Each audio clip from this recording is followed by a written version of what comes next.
Teachers are setting examples. And it's an old expression, and maybe it sounds trite, but I believe strongly in that your actions speak louder than your words.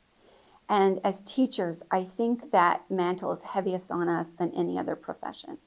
Students watch me interact with them. I work in a lot of emerging nations that come from the former Soviet Union, where education was very strict, non-creative. They weren't allowed to have creative thinking skills.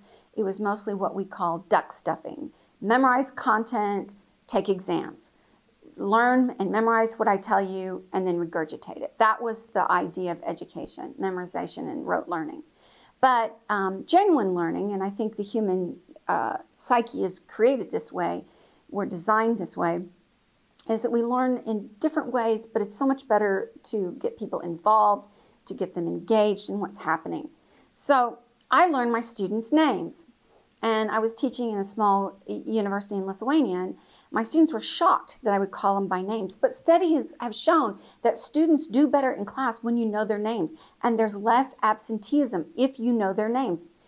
There's a relationship, they're engaged. And so I would always call my students by name, and they said, you know, you're the first university professor in our lives that has ever called us by name.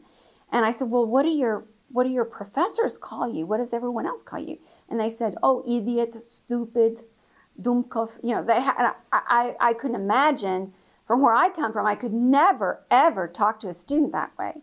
So I want my students to know that I know their names. They are valuable to me as they are created in the image of God. They are valuable to me. I also work with teacher training. So my students are going to be teachers. My master's students are going back into the classroom. So it's vitally important so they see that I teach students with respect, that I'm fair with them. If my students are taking an exam and all the students miss the same question, say, you know, question 8, everyone missed question 8, I throw that question out. It's a bad question. I want them to see that I'm fair, that I'm equitable, that I'm reasonable, that I'm listening, that they are partners with me in the education, in their education process. So they see that I'm fair, that I'm prepared, that I want to be relevant. I try to show them how this principle, this theory, how it applies in real life classrooms, what we say, what does it look like at the chalkboard or the smart board nowadays.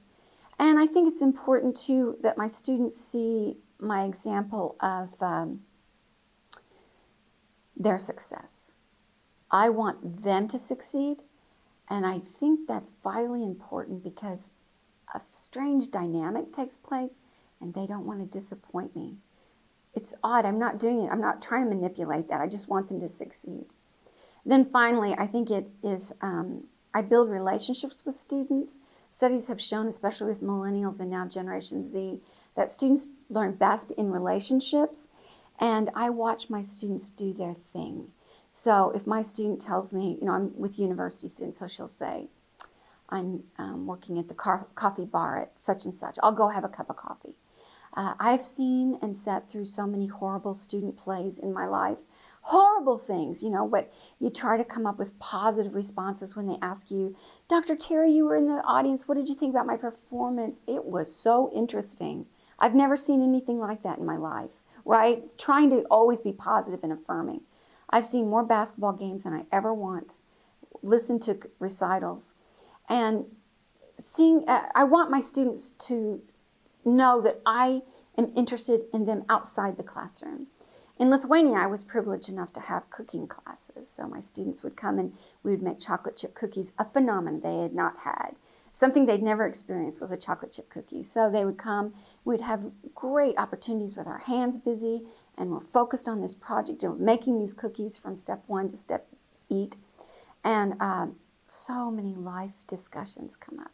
My mother's sick, or my brother's in the hospital, or my dad lost his job. So many meaningful conversations that come just out of natural human relationships.